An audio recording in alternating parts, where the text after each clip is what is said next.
Hello दोस्तों, नमस्कार। मैंने डीटीसी से एक जानकारी मांगी थी आरटीआई के तहत। क्या डीटीसी के ड्राइवर या कंडक्टर या लाइन पर जो भी ड्यूटियाँ करते हैं उसको 8.5 घंटे से अधिक ड्यूटी के लिए बाध्य किया जा सकता है? यदि हाँ, तो उस संबंध में सर्कुलर की कॉपी या नियम की कॉपी की जाए। परंतु डीटीसी के जितने भी डिपो हैं उस नियम या सर्कुलर की कॉपी देने में असमर्थ रहे और सभी ने ये कहा कि 8.5 घंटे ही ड्यूटी ली जा सकती है। यहाँ तक कि राजा गार्डन जो चेकिंग कार्यालय है उसके द्वारा भी उस सर्कुलर की कॉपी नहीं दी गई है। सिंधिया हाउस के द्वारा एक लेटर दिया गया है और लेटर क्या है कि वो जो नियम है वो मोटर ट्रांसपोर्ट वर्कर एक्ट 1961 की कॉपी है जो नेट के ऊपर आराम से आपको मिल जाएगी। और उसमें लिखा गया है कि दिन में 8 घंटे, हफ्ते में 48 घंटे और अधिक से अधिक दिन में 10 घंटे और हफ्ते में 54 घंटे ड्यूटी ली जा सकती है, इससे ज़्यादा नहीं।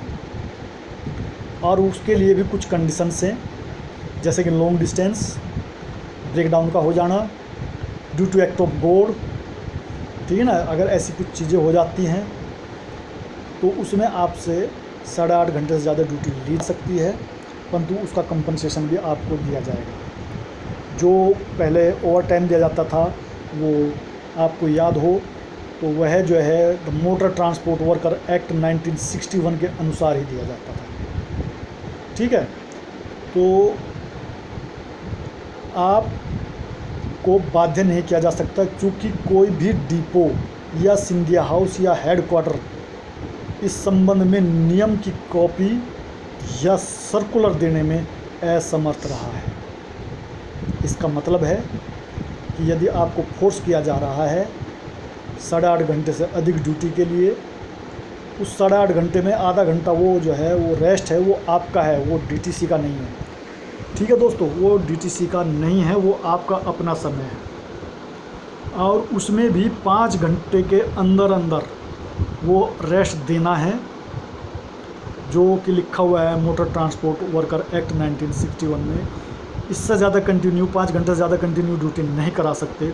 आधे घंटे का आपको रेस्ट देना आवश्यक है और ये मैंडेटरी है, इट इज़ ए मैंडेटरी, ठीक है।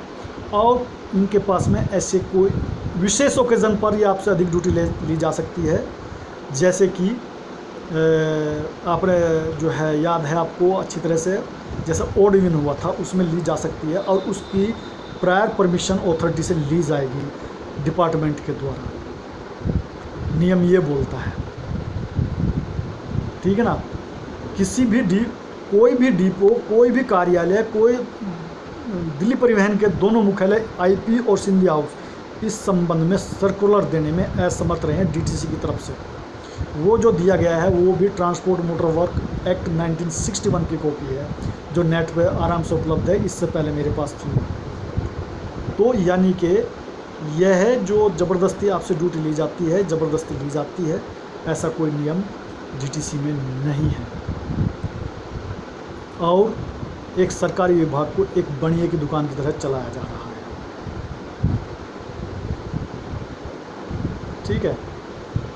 उसमें भी लिखा है इट इज़ नॉट रिक्वायर्ड और अलाउड मोर देन 8 आवर्स, दोनों शब्द यूज़ हैं, रिक्वायर्ड और अलाउड,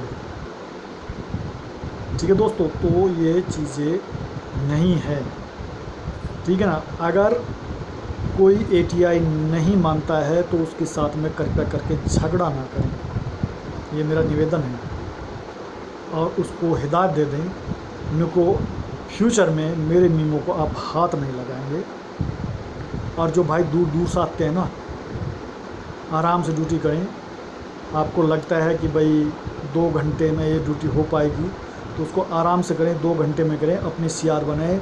एक दिन आप नहीं आएंगे हफ्ते में तो अच्छी बात है, आपका आने जाने का टेंशन कम होगा, एक दिन गाड़ी चलाने का टेंशन कम होगा, एक दिन की घर बैठे तनख्वाह मिलेगी, एक दिन आप अपना घरेलू कुछ काम कर सकेंगे। और जो भाई एनसीआर के एरिया से आते हैं, जैसे अलवर वगैरह या वहाँ से आते हैं, जो सुबह और शाम की ड्यूटी करते हैं, वही करके सीआर बनाएं और एक दिन घर और फालतू आराम से रहें, क्या दिक्कत है। ठीक है ना। It is up to you, आप क्या चाहते हैं। चूँकि जब सीआर के कारण गाड़ियाँ या ड्यूटियाँ हेल्ड अप होने लगेंगी तो ये जो किया जा रहा है आप लोगों के साथ में, ज़बरदस्ती रिपोर्टें बनाई जा रही हैं, ये सब चीज़ें बंद हो जाएंगी। क्योंकि जब प्रत्येक डिपो से 20 गाड़ियाँ भी अगर खड़ी हो गई तो लगभग 1000 गाड़ियाँ खड़ी रह जाएंगी डेली की डेली। और तब का टेलमेंट भी शुरू होगा, सब कुछ होगा। आपको फिर 8.5 घंटे से ज़्यादा बाध्य नहीं किया जाएगा। दोस्तों, गाड़ियाँ सड़क पर ना दौड़ाएं, कंपटीशन ना करें, ठीक है। अगर किसी का कुछ हो जाता है या गड़बड़ हो जाती है तो उसके लिए आप रेस्पॉन्सिबल होंगे। डिपार्टमेंट का कोई भी अधिकारी उसके लिए रेस्पॉन्सिबल नहीं होगा। क्योंकि मैं बता तो सकता हूँ बहुत कुछ, परंतु और मीडिया पे थोड़ा ठीक नहीं रहेगा। आपको मालूम नहीं है कि क्या क्या हो रहा है डीटीसी के अंदर और आपको क्यों ड्यूटी ओके करने के लिए बाध्य किया जाता है। ये आप खुद समझदार हैं और आप खुद सोचिएगा। Bye bye.